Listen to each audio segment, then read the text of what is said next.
livro de Jó, capítulo 2 do livro de Jó, a partir do versículo de número 11. Nós estamos numa série de mensagens sobre as 7 crises na vida de Jó. Hoje nós estamos na quinta semana dessa série de mensagens.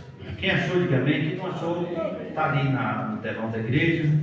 E ouvindo, pois, 3 amigos de Jó, todo este mal que tinha vindo sobre ele, vieram cada um de seu lugar. Elifaz, o temita, Bildade, o suíta, e Zofar, o naamatita, e consertaram juntamente, virem condoer-se com ele e consolá-lo. E levantando-se de longe os olhos, e não o conhecendo, levantou a voz e choravam, e rasgando cada um seu manto, sobre a cabeça lançaram pó no ar, e se assentaram juntamente com ele na terra. Quantos dias? 7 dias e 7 noites, e nenhum lhe dizia palavra alguma, porque vieram a dor, e era muito grande, ou muito grande. Capítulo de número 32, porque tem mais um amigo de Jó aqui, que nós vamos falar sobre ele, e nós vamos só apenas mencioná-lo aqui. Capítulo de número 32, versículo de número 6. E respondeu Eliú, filho de Baraquel, o buzita, e disse: eu sou o menor, o menos idade, e vós sois idosos.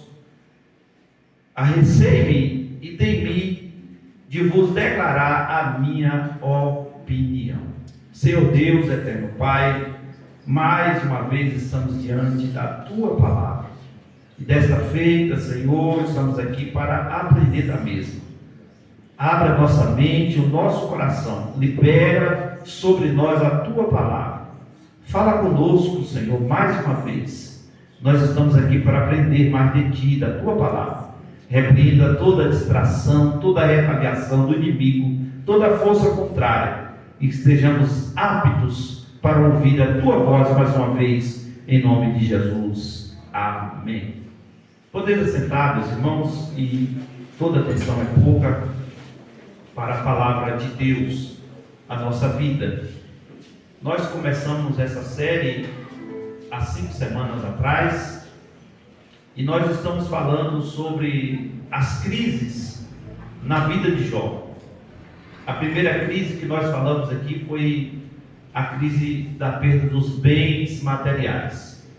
Mas antes, os irmãos sabem que o diálogo de Deus e o inimigo, e Deus falou acerca de Jó. Deus disse que Jó era um homem reto, temente a Deus, desviado do mal, íntegro.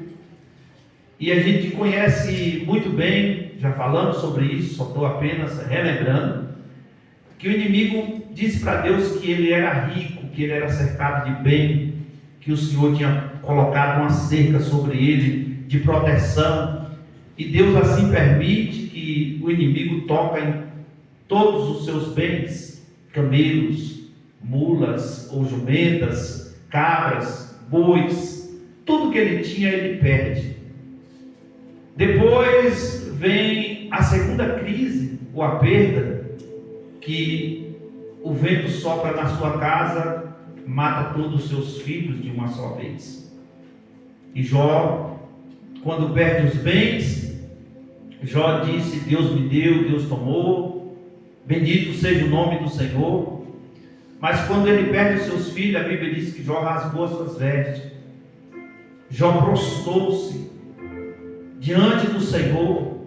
E esse prostrar diante do Senhor aqui não é adorar o Senhor, dizendo obrigado, Senhor, porque o Senhor matou os meus filhos.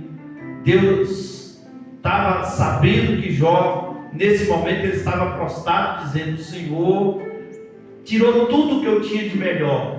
O maior patrimônio que eu tinha era a minha casa, a minha família, os meus filhos. Mas o Senhor tirou, mas mesmo assim eu vou continuar te adorando.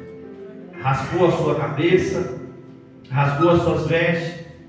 Mas aí vem a terceira crise, e essa foi terrível, porque dessa crise surgiu as outras crises que nós estamos falando, que foi a perda da sua saúde.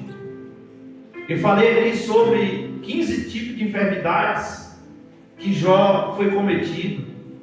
Não foi simplesmente uma hanseníase, uma lepra, como algumas pessoas pensam, que Jó ficou leproso.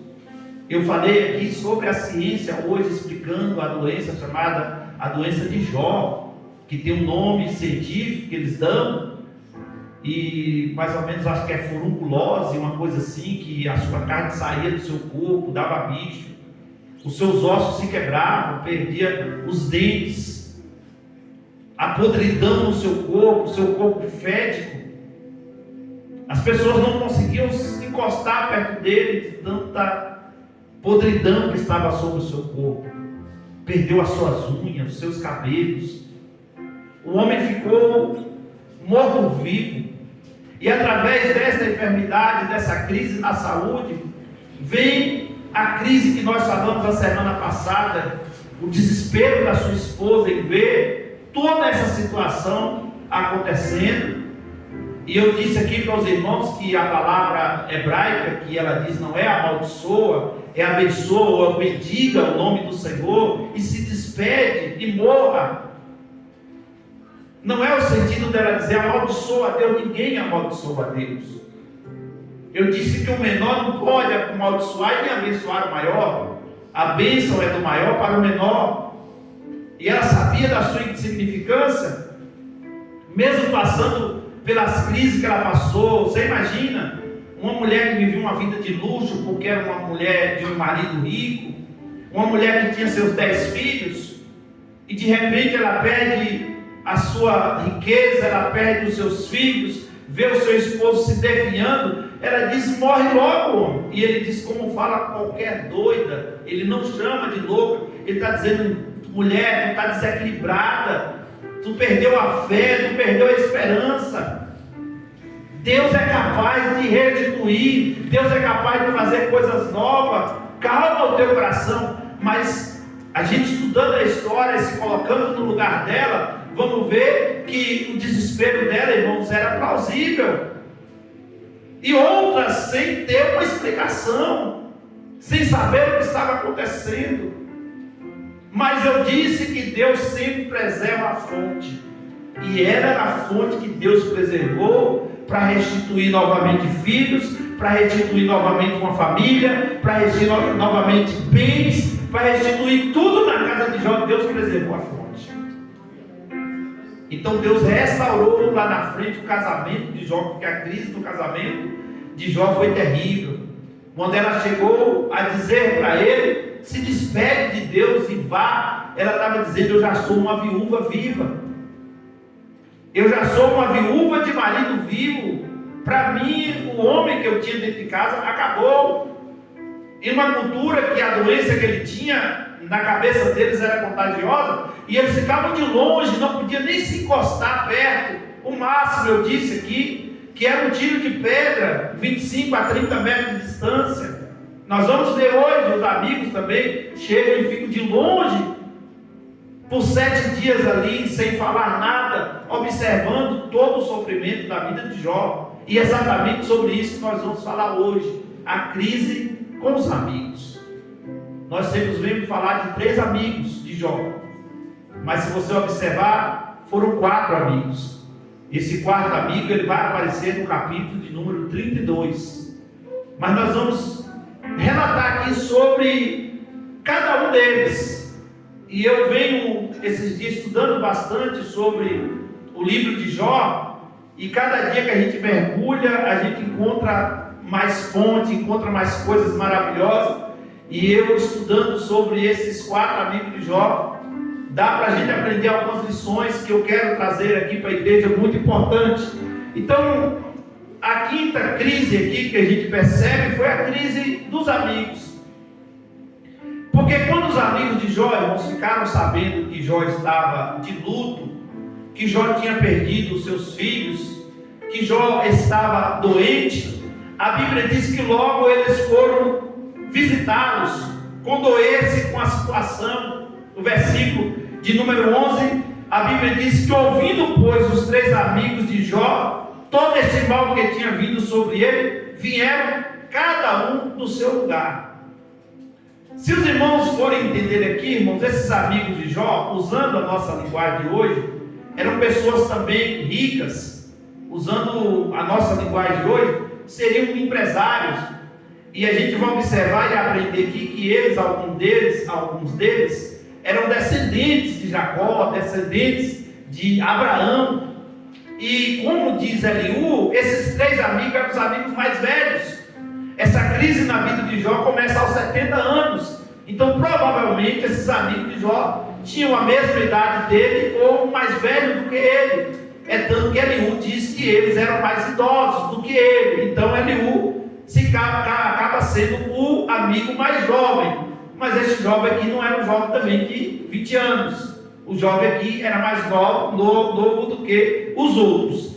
Então a gente percebe aqui que Jó, quando está nessa crise toda, a Bíblia diz que Jó amaldiçoa o dia que nasceu. Ele diz: maldito seja o dia que eu nasci.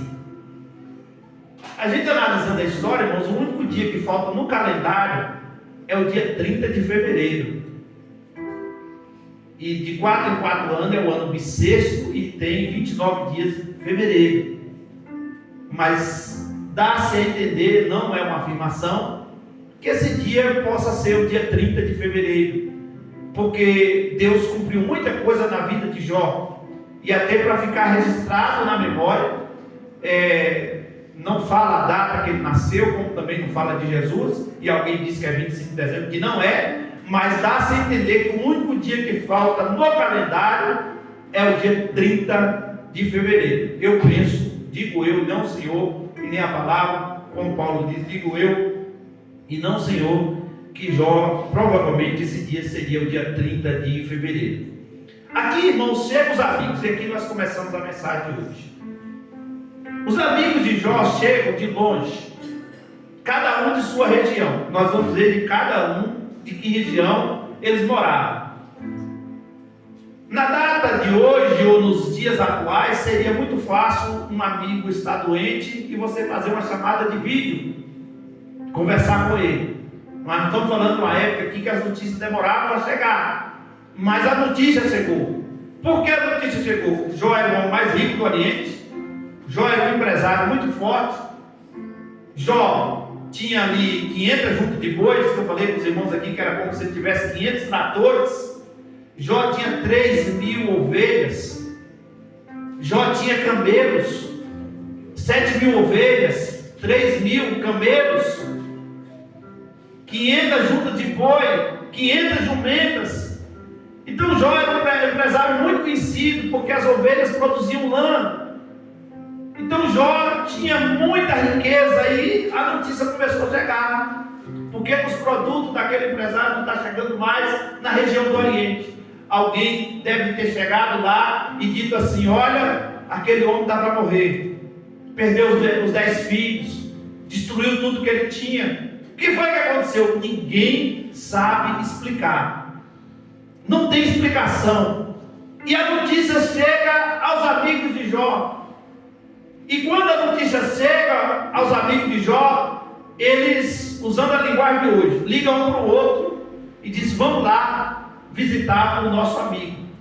Se você olhar a história e a vida, como eu estudei a vida deles aqui, de cada um, você vai ver que cada um tem uma experiência, cada um, se você pegar aqui quando chega do capítulo de número 3, até o capítulo de número 32, você vai ver esses 3 amigos, Elifaz, você vai ver Zofar, e você vai ver aqui Bildade, só acusando Jó de alguma forma. Eles usam todos esses capítulos, e Jó se defendendo, Jó rebatendo, mas eles acusam. Quando chega no capítulo de número 32, que você vai ver o amigo mais jovem, depois de ter escutado os outros amigos todos falarem, e alguém vai perguntar: por que ele também não falou? Ele mesmo diz, nós lemos, eu sou o mais jovem, e na cultura passada o mais jovem só podia falar depois que os mais velhos falaram. Então esses 3 amigos não deram espaço para Eliú falar. Eliú só foi falar no capítulo de número 32. E aqui nós vamos ler. Ele fala sobre experiência. A região de Elifaz, irmãos, é a região localizada na região de Temã, o Temita, que a Bíblia diz que ele veio de Temã. E ela fica localizada na região ali da Arábia, que nós conhecemos hoje como Arábia Saudita. E a gente percebe que esse Elifaz está no capítulo de número 36 de Gênesis, no versículo de número 10, que ele é descendente de Edom, e Edom é Esaú. Esaú é o filho segundo os gêmeos, com Jacó. Então a gente percebe que ele também é, no caso, descendente de Jacó. Esse Elifaz, que a Bíblia chama que é o primeiro amigo, com certeza, nessa linguagem que ele fala que ele é o mais jovem, então Elifaz é o mais velho. E o mais velho é considerado como experiente. A região que ficava localizada aqui, a região chamada de Edom, é chamada de cidade da sabedoria. Os sábios do Oriente estavam naquele lugar. Os ricos do Oriente, até hoje, a Arábia Saudita é um estrondo de petróleo, uma região muito rica, muito petróleo.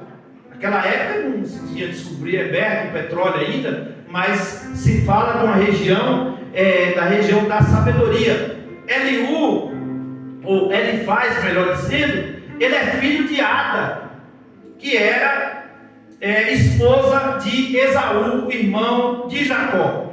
E no versículo de número 7 a 10 do capítulo 22, por isso que a gente entende Elifaz ser o mais velho, porque o discurso que ele faz é baseado na experiência de vida dele. Ele relembra os bons tempos de Jó. Ele relembra que Jó era um homem muito bom, era um homem que cuidava das pessoas. Ele fala também dos momentos ruins de Jó, que Jó enfrentou situações difíceis. E quando a gente vê aqui as palavras que ele faz, nós vamos aprender aqui que ele fala da sua própria experiência. Ele fala da experiência de Jó e ele fala da experiência de outras pessoas. E aí, tem algumas anotações que eu fiz aqui, que ele vai tentar lembrar Jó. Olha o que ele faz, ele tenta lembrar Jó de situação que ele já tinha enfrentado e tinha vencido, dizendo, que está no capítulo de número 4, versículo 3 e 5. Assim, eis que tem ensinado a muitos e fortalecido as mãos fortificadas, as mãos fracas. As tuas palavras têm sustentado aos que tropeçam, os joelhos vacilantes têm fortificado, mas agora chegou a tua vez, e tu enfadas, sendo tu atingido, tu o perturbas. Olha as palavras que ele faz. Além disso, ele teve outras oportunidades de ajudar outras pessoas. E aqui no capítulo 22, versículo 7 a 10, diz que por isso que ele estava precisando ser ajudado para sentir na plena necessidade. O que ele faz? Está dizendo aqui da experiência de Jó. Se aconselhou muita gente, se ajudou muitas pessoas, se ajudou muitos joelhos fracos a ser fortalecido. Chegou a tua vez agora, você precisa de ajuda. E aqui a gente percebe que ele fala das experiências de outras pessoas. No capítulo 4, versículo 7 a 8, ele faz recorda Jó dos fatos que ocorreram. Lembra-te, acaso já percebeu algum inocente? E onde foram os retos destruídos? Segundo o que eu tenho visto, os que lavram iniquidade semeiam mal. Isso mesmo, secam. Se Deus é justo com outras pessoas, também seria justo contigo. É isso que ele faz, está dizendo. Alguma coisa, Jó, está errada.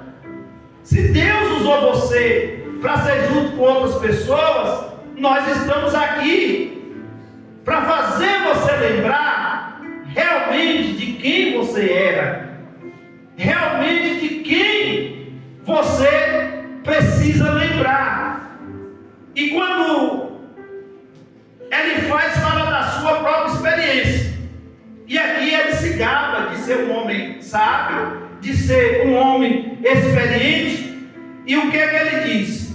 Quanto a mim, eu buscaria a Deus e Ele integraria a minha causa. Capítulo 5, versículo de número 8. E ele chama atenção para os conselhos e diz no versículo 17 do capítulo 15: escuta-me, mostrar-te-ei o que tenho visto e cantarei. E sem saber a dor que ele havia causado em seu amigo, ele fala com Jó e aconselha Jó, dizendo assim, capítulo 22, versículo 21: reconcilia-te, se converte, porque se tu converteres, você vai mudar a história da tua vida. A acusação que ele faz aqui, irmãos, é que Jó precisava de rever os seus conceitos. A acusação que ele faz é dizendo: eu estou falando para você da experiência que você tem, da experiência que você passou com os outros, da experiência que eu tenho, e alguma coisa está errada em você, Jó. Esse amigo aqui chega para acusá-lo, que ele estava errado, que ele tinha feito alguma coisa errada diante de Deus. Mas as experiências de vida de nenhum ser humano nunca pode ser desprezada. A experiência, o apóstolo Paulo, em Romanos capítulo 5, versículo de número 3 e 4, ele diz que a tribulação, ela produz perseverança. A perseverança, experiência. A experiência, esperança. Mas as experiências, irmão, de cada um, ela é diferente de outras pessoas. E as situações, elas são diversas a cada momento. O que ele faz está dizendo para Jó: eu sou experiente, você é experiente, e essa tribulação que você está enfrentando, essa luta que você está enfrentando, alguma coisa está errada em você. Porque ele não diz que as coisas estão erradas na família. Ele não diz aqui que os filhos de Jó, que eram pecadores, que talvez faziam coisas que desagradavam a Deus, e por isso Jó fazia sacrifício por ele. Mas ele diz: o problema, Jó, está em você. E a gente percebe, irmãos, que esse espírito de Elifaz, de acusação, ele ainda existe no nosso meio. Porque tem pessoas, irmãos, que acham que as suas experiências de vida faz com que ele seja melhor que o outro, faz com que ele pode acusar o outro. Você já viu aquelas pessoas assim: eu sou crente há 40 anos, eu sei o que estou falando. Tempo de igreja, irmãos, não justifica experiência de servo de Deus. Porque não é o tempo em anos em si, mas é o tempo de vida com Deus. Não é o tempo de carteira de pastor, de membro, que diz quem você é. É o tempo que você tem com Deus. E o que ele faz, está tentando fazer com Jó aqui, é colocá-lo em uma situação, dizendo: era para você sair dessa situação por si mesmo. Não precisava nós vir aqui e mostrar para você que alguma coisa está errada. E se os irmãos verem e lerem esses capítulos que eu falei até o 32, você vai ver, irmãos, que Jó vai rebatendo a cada fala deles, porque a fala deles era fala de acusação. Você vai ver que no final, e nós vamos falar sobre isso aqui, precisou Jó fazer sacrifício a Deus. Esses amigos levaram oferta de sacrifício para Jó orar e Deus perdoar eles por terem acusado Jó daquilo que Jó não tinha vivido. Então ele fala só que se você está sofrendo é porque você pecou. Porque é natural, irmãos, alguém ver alguém sofrendo e achar assim: rapaz, quando fez alguma coisa errada. Deus está pesando a mão. E nem sempre a provação que Deus permite na vida de alguém é por causa de pecado. Eu já falei isso aqui nessa mesma série, vou repetir. O discípulo olhou para um cego e perguntou para Jesus: quem pecou? Foi ele ou os pais para que nascesse cego? Jesus falou: nenhum dos dois. Isso aconteceu para que o nome do Pai fosse glorificado. João capítulo 5, quando Jesus cura o paralítico, ele encontra ele lá na frente, dentro do templo, ele diz para o paralítico: vai e não peques mais, para que não suceda algo pior. Falei aqui da mulher encurvada, do espírito de enfermidade que estava sobre a vida dela há 18 anos. Então tinha um demônio ali que ficava sobre a vida dela e trazia aquela enfermidade. Só que na vida de Jó essa enfermidade não foi coisa de pecado, foi Deus que provou, foi Deus que fez uma aposta, entre aspas, e diz assim: ele não vai pecar porque ele é servo, ele é fiel, ele é adorador, ele vai permanecer firme. Então não adianta o inimigo acusar. Vamos lá, o segundo amigo aqui, Bildade. Se um fala de experiente, agora vem o vaidoso, porque Bildade aqui fala de vaidade. É o amigo vaidoso. E quem não tem um amigo vaidoso, né? Aquele amigo amostrado, né? Aquele amostradinho. E Bildade também aqui, irmãos, o suíta, como a Bíblia fala, da região de Suá, que é o deserto também da Arábia, ele é descendente também de Abraão, com Quetura. Então, Bildade aqui, ele é descendente de Abraão com Quetura, que é o segundo amigo de Jó, que a Bíblia fala, que foi tentar consolar Jó. O outro veio acusando Jó de pecado. Esse aqui, ele veio tentar consolar Jó. Mas olha o tipo de consolo que ele vem trazendo para Jó. A gente percebe aqui que os três discursos de Bildade está no capítulo 8, capítulo 18, capítulo de número 25. Traz os discursos de Bildade. Para lembrar aqui, Zofar, ele fez 3 discursos para Jó. Agora vem Bildade, que Bildade também faz 3 discursos para Jó. E a gente percebe aqui quais foi esse discurso. Ele fala sobre, eu vou ter que adiantar aqui, sobre a vaidade do tempo, a vaidade das palavras e a vaidade dos homens.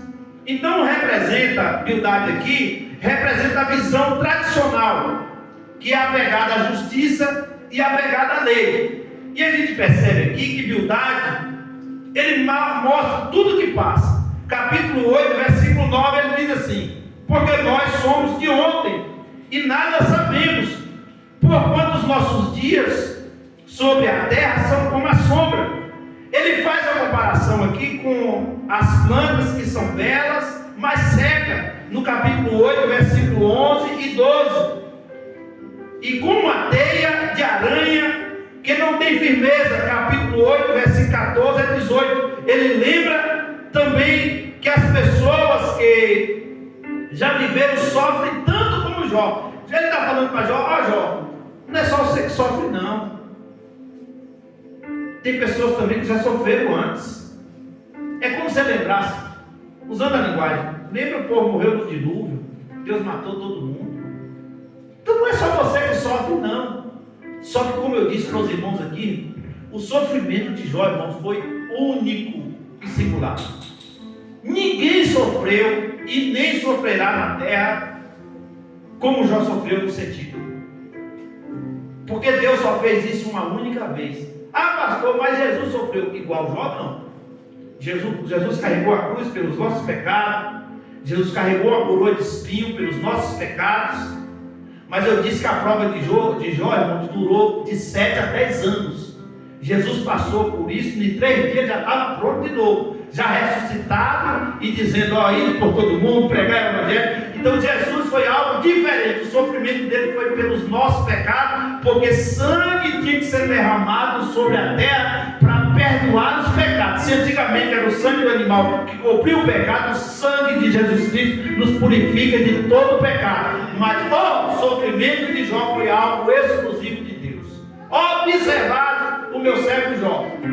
E eu falei para os irmãos que o inimigo fez tocar em Jó em 7 crises: filhos, bens, saúde, amigo, esposa, e tem mais daqui para frente, nós vamos ver que faltam mais duas ainda. Então a gente percebe aqui que Bildade é um amigo vaidoso, e ele fala sobre a vaidade do tempo, a vaidade das palavras. Se a gente pegar o capítulo 8, versículo número 2, ele diz: até quando falará das coisas? Até quando as palavras da tua boca serão qual vento impetuoso? Porque Jó, irmãos, ele não permanece quieto, não. O amigo fala uma coisa, ele rebate. É só você ler depois, eu pedi os irmãos para ler todo o capítulo, os capítulos de Jó, você vai entender o que eu estou falando. Jó não permanece calado, não. Jó vai rebatendo cada fala deles. Porque a gente vê a vaidade das palavras, a gente vê a vaidade dos homens no capítulo 25, do versículo 1 ao 6, Bildade defende a justiça divina e afirma que o homem é pecador. Também Bildade aqui está no sentido que Jó pecou. E ele está tentando fazer que Jó reconheça o seu pecado. O discurso de Bildade aqui é um discurso muito sábio. A gente olhando o discurso dele, quanto às doutrinas das Escrituras, mas ele é desprovido de sentimento. É um discurso sábio, ele está dizendo das coisas de Deus, mas ele não tem sentimento. E não tem coisa pior, irmão, do que você ver a dor do outro e não sentir. Você vê o outro sofrendo e dizer: ele merece mesmo, isso não vale nada, ele está passando por isso porque ele não presta. Eu vim na casa dele outro dia, ele não me prestou o jumento para me arar a terra, então ele merece, usando a tipologia da época. Mas Jó era um homem bom, irmãos, foi Deus que falou isso. Jó não praticava injustiça com ninguém. Jó era reto, eu falei que reto não olhava nem para a esquerda, nem para a direita, ele só olhava para a frente. Jó era íntegro, integridade aqui fala de uma totalidade. Integridade fala que em todas as áreas da sua vida ele era correto diante de Deus. Mas Bildade vem com um discurso vaidoso.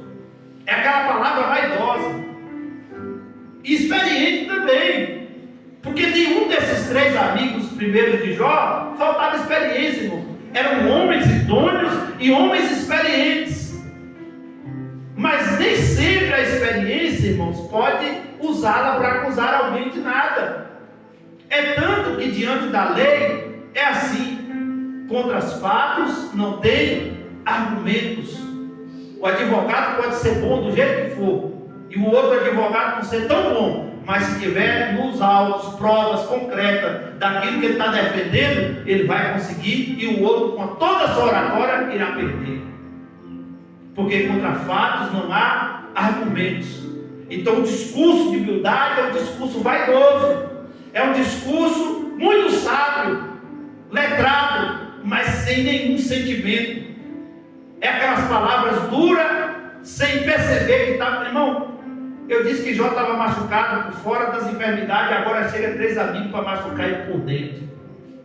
Eu disse que o diabo pediu para tocar na carne e tocar nos ossos, sim ou não? E agora o inimigo usa os amigos, porque se vem qualquer um falar alguma coisa, Jó não ia ter nenhum sentimento.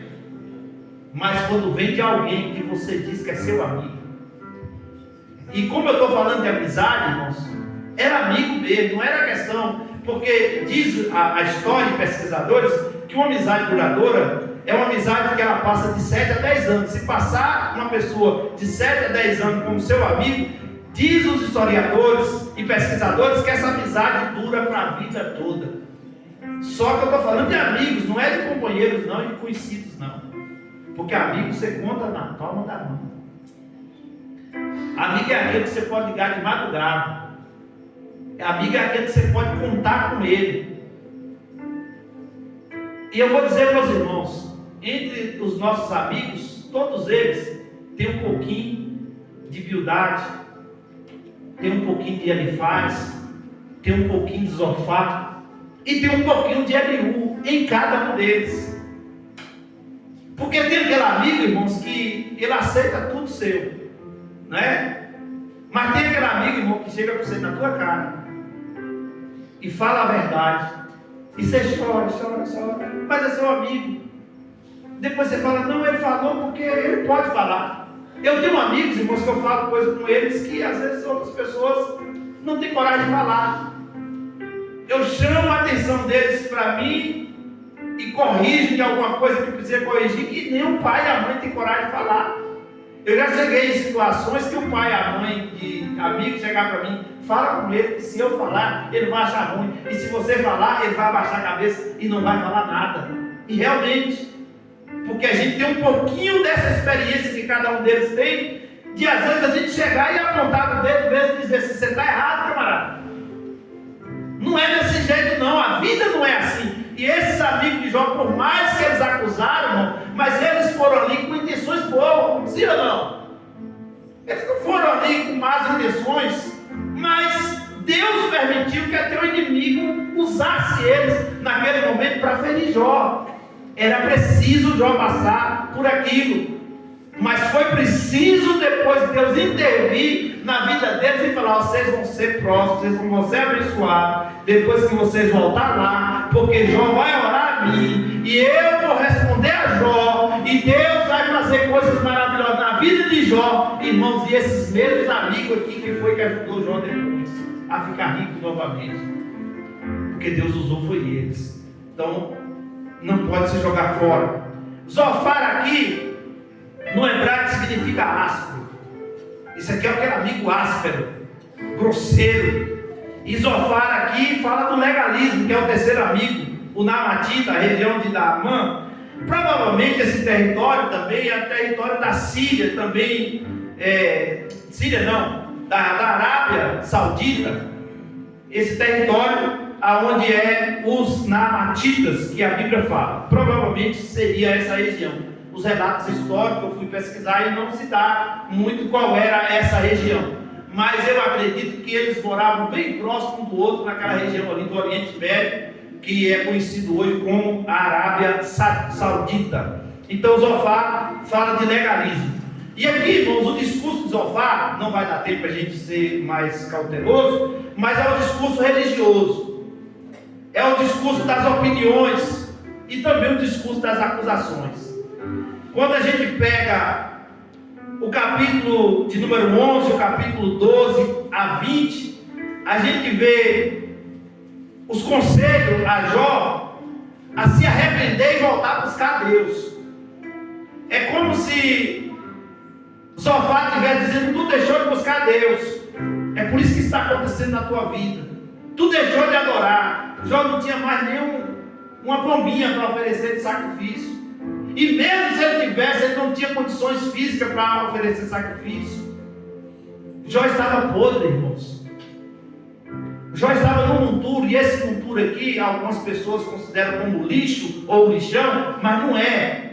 Jó estava em uma das suas propriedades, tanto que ele pega um cabo de telha para coçar, para arrancar aquela carne podre do seu corpo.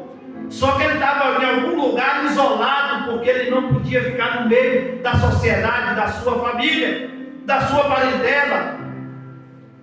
E quando a gente vê cultura, que era a situação, não local, porque eu já vi alguns pregadores lá, Jó estava no lixão, não é lixão, é o sentido da vida que ele estava vivendo, de um lixo, sujo, fedendo, podre.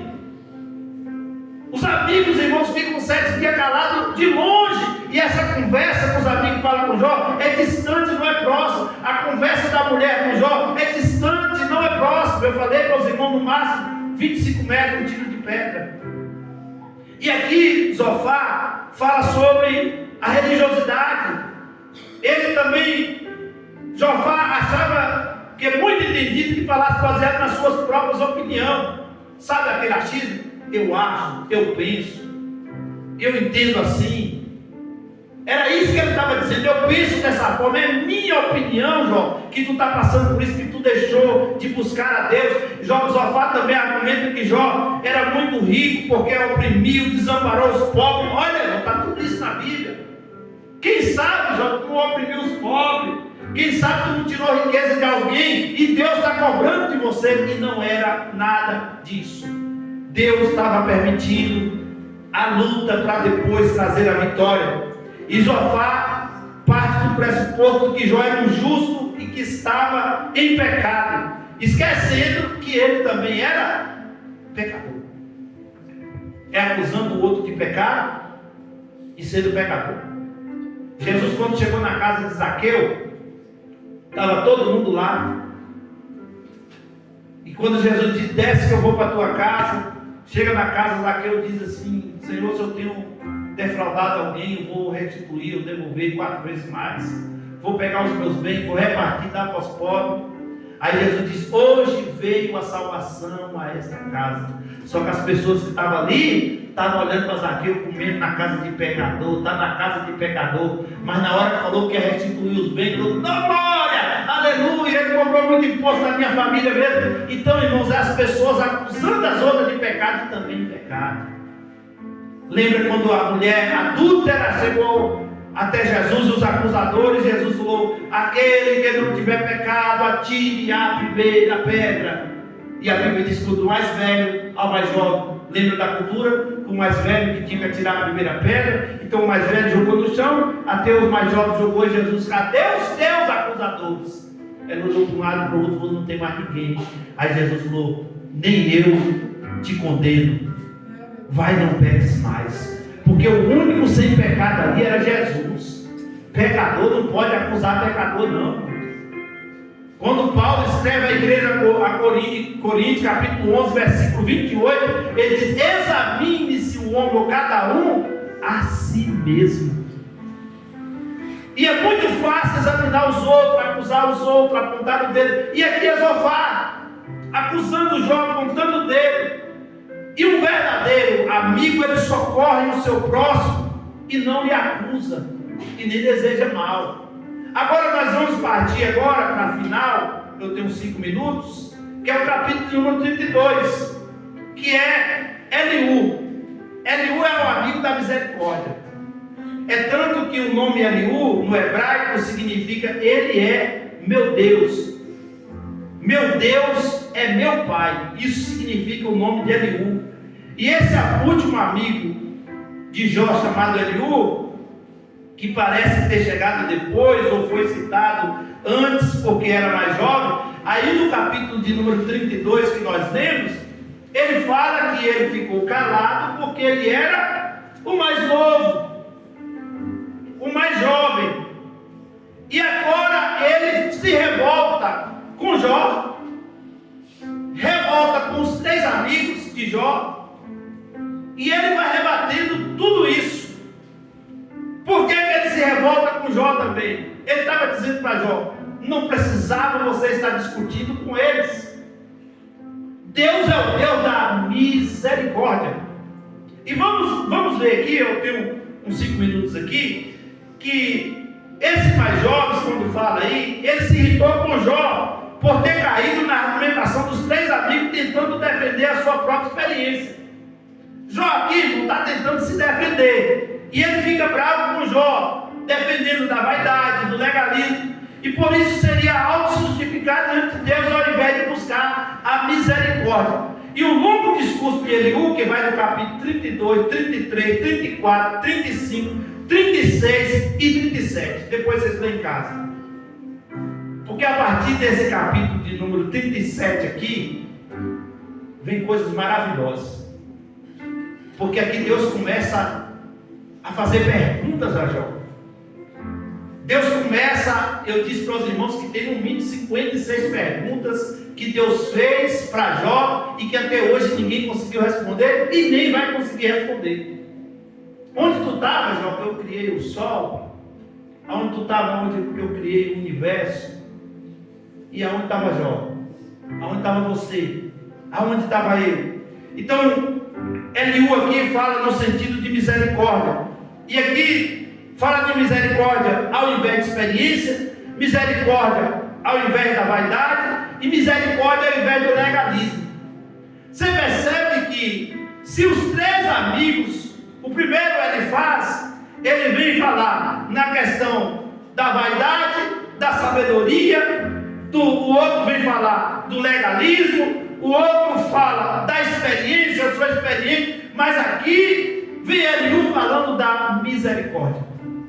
E a palavra misericórdia, que ela tem 2 vocábulos, que é miséria, que é miséria, e córdia, que é coração, vem no sentido que nós usamos hoje a palavra chamada empatia, que é se colocar no lugar do outro, é entender a dor do outro. E do jeito que Deus permitiu que os 3 primeiros amigos experientes, sábios, ricos, trouxessem umas palavras negativas, agora vem um menino, vem um jovem, trazendo uma palavra de misericórdia, trazendo uma palavra de Deus. E eu anotei uma coisa interessante aqui, que Eliú descobre que nada adianta ter experiência de vida sem conhecer a misericórdia de Deus. Dizia eu, fale os dias e a multidão dos anos, e ensine a sabedoria. Capítulo 32, versículo de número 7. Depois descobre que a idade não é o que são mais sábios, nem os mais velhos, e os que entendem o que é reto. Porque não adianta falar muito, porque gritos vazios Deus não ouvirá. No capítulo 35, versículo de número 13.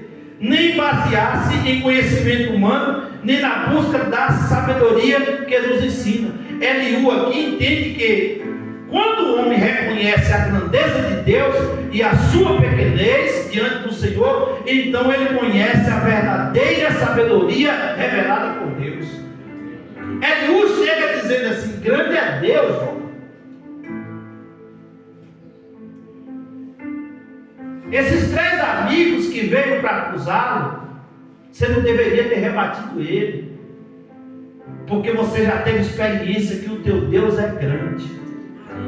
Você já teve experiência que o teu Deus é capaz de fazer coisas extraordinárias.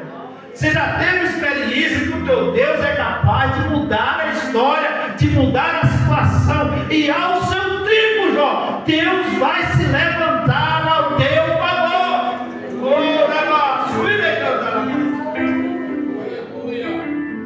É para você entender, irmãos, e deixa eu aplicar um pouco dessa mensagem ao teu coração. Porque a tua experiência não vale muita coisa diante de Deus. O teu conhecimento, muito menos. Os teus recursos humanos, muito menos. Mas quando você tem um coração e reconhece que você é pequeno e que Ele é grande, que você não tem, mas que Ele tem, que você não pode, é para você dar glória mesmo, mas Ele pode, que você não é, mas Ele é, que você não faz, mas Ele faz, que você não pode, mas Ele pode. Deus, a minha mão não alcança, a mão dele vai lá. Deus, os meus olhos não veem, mas os olhos dele enxergam tudo. Deus, o meu pensamento não chega, Ele diz: os meus pensamentos são mais altos do que os vossos pensamentos, e os meus caminhos mais altos que os vossos caminhos. Assim como desce a chuva, rega a terra, faz brotar, dá o pão ao que come, assim a palavra que sai da minha boca, ela não voltará para mim vazia, mas antes o que lhe apraz.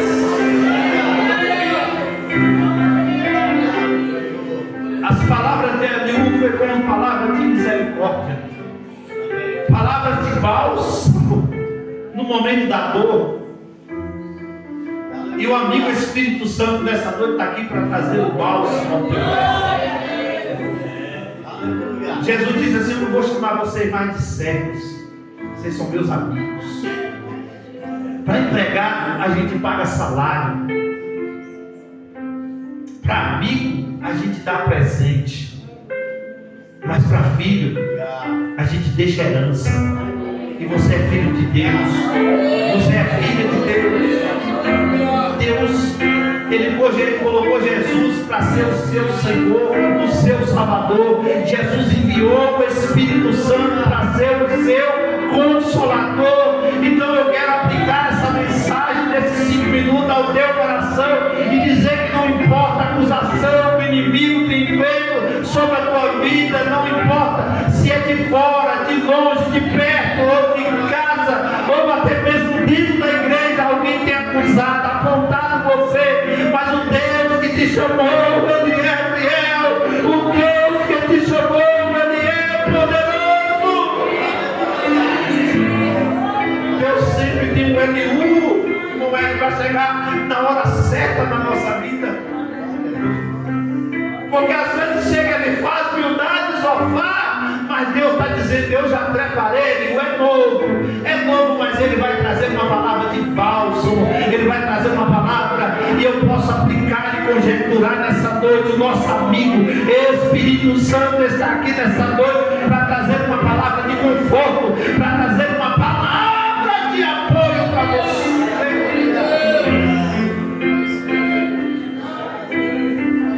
Ele não está aqui para julgar o teu passado. Ele não está aqui para julgar o teu sofrimento. Pode ficar de pé. Ele não está aqui para apontar você. Ele não está aqui para lembrar de quem você era. Mas Ele está aqui para dizer quem você é. O Deus que você serve. E Deus está dizendo ao meu espírito nessa noite que Ele vai te dar experiência. Porque é no momento da dor que nós adquirimos experiência. É nos momentos de luta que nós adquirimos experiência. É nas provações que nós aprendemos a lidar com a situação. Quem nunca passou pela dor não sabe o que é dor. Quem nunca passou pelo desprezo não sabe o que é ser desprezado. Quem nunca passou pela humilhação não sabe o que é ser humilhado. Quem nunca passou por sentimentos de derrota, por tristeza, por vontade de desistir, por vontade de parar, não sabe. Mas quem já passou tem experiência. Quem já passou pode glorificar a Deus e dizer: eu passei pelo vale da sombra da morte, mas eu não temi mal algum, porque o Senhor estava comigo, porque Deus estava do meu lado. Eu estou pregando para pessoas que talvez está passando por algum momento difícil. Talvez você está enfrentando algum tipo de crise na sua vida existencial. Mas eu digo para você nessa noite: nenhuma crise vai fazer você parar. Jó tentou argumentar, Luciano, para os 3 amigos. Mas quando Eliú chega, os argumentos acabam. Porque quando Eliú chega, vem a palavra de confronto. Porque Deus permite, às vezes, as afrontas. Mas Deus sempre vai ter uma palavra de confronto, de mudança, de atitude. Lembra daquela mulher quando ela é pega no poço e Jesus falou: dai-me de beber. E ela diz: eu não falo contigo, tu não fala comigo, tu não tem corda, tu não tem vara, tu não tem como tirar água, tu não deveria estar aqui, esse horário é meu horário. E ela começa a discutir, mas Jesus falou: ah, se tu soubesse quem fala contigo, tu pediria, e Ele te daria água viva, porque Jesus está dizendo: tu tem água, mulher, mas eu tenho fonte, quem tem a fonte nunca falta água. Deus vai preservar a fonte, eu disse, vou repetir, e essa fonte nunca vai faltar na tua vida. Quando tu achar que tu está só, Jesus vai aparecer e te confrontar, mas Ele vai te dar água viva para saciar a tua sede, para saciar a tua fome espiritual, para repor aquilo que estava faltando. Porque enquanto os 3 primeiros amigos trouxeram acusação, quando os 3 amigos apontaram, Deus mandou o Eliú para chegar lá com a palavra de misericórdia, para chegar lá com a palavra de conforto, para chegar com o bálsamo, para aliviar a dor, aliviar as feridas que foram causadas. Ei, minha irmã e meu irmão, as feridas do tempo, quem sabe elas ainda estão abertas, mas o Senhor tem um bálsamo nessa noite para curá-las. Eu trago a palavra de Deus ao teu coração, e a palavra dele para você nessa noite é misericórdia. A palavra dele nessa noite é bálsamo para a ferida. Deus quer curar a tua alma nessa noite. Irmão, pelo amor de Deus, abre o teu coração por 1 minuto. Aguenta só mais um pouquinho, porque Deus está falando ao meu coração, que está liberando um bálsamo nessa noite, porque tem alma ferida aqui, tem coração ferido aqui, tem pessoas me ouvindo nessa noite que estão passando por crise existencial.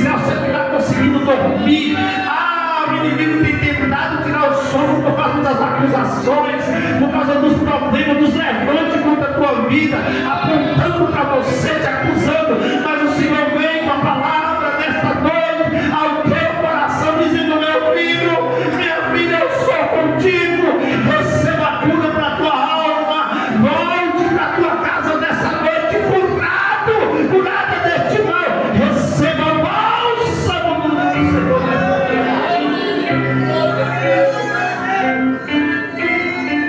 Deus, a tua palavra foi ministrada. Produz agora os frutos pela qual ela foi enviada aos nossos corações. Eu sinto a tua presença neste lugar. E eu posso sentir o que os teus filhos estão sentindo, a alegria, a experiência de experimentar, meu Deus querido, o melhor do Senhor que já veio, Jesus Cristo, o Consolador. A nossa vida está em tuas mãos, Senhor, por isso nós te louvamos. Nenhuma palavra contrária vai chegar à nossa vida. O Senhor coloca um bloqueio espiritual sobre os nossos ouvidos, nossos sentimentos, enquanto o Senhor vem aguardar o nosso coração, que não haja ressentimento, nenhuma raiz de amargura em nós, e que teu Espírito Santo produz em nossa vida cruz. É o que eu te peço e te agradeço, em nome de Jesus. Que o amor de Deus, nosso Pai, a graça de nosso Jesus Cristo, nosso Senhor e Salvador, as doces consolações do Espírito Santo, seja com você, com a sua casa, com a sua família, e todos com alegria possam dizer: certamente a bondade e a misericórdia me seguirão todos os dias da minha vida, e habitarei na casa do Senhor por longos dias. Amém. Quinta-feira, o culto da vitória, estará ministrando a palavra a irmã Tayane. E venha, traga um visitante, e Deus abençoe a sua vida. ADA 2024, Igreja Avivada e Discipulada para o Arrebatamento. Dá paz para o irmão que está do seu lado aí. Vai em paz.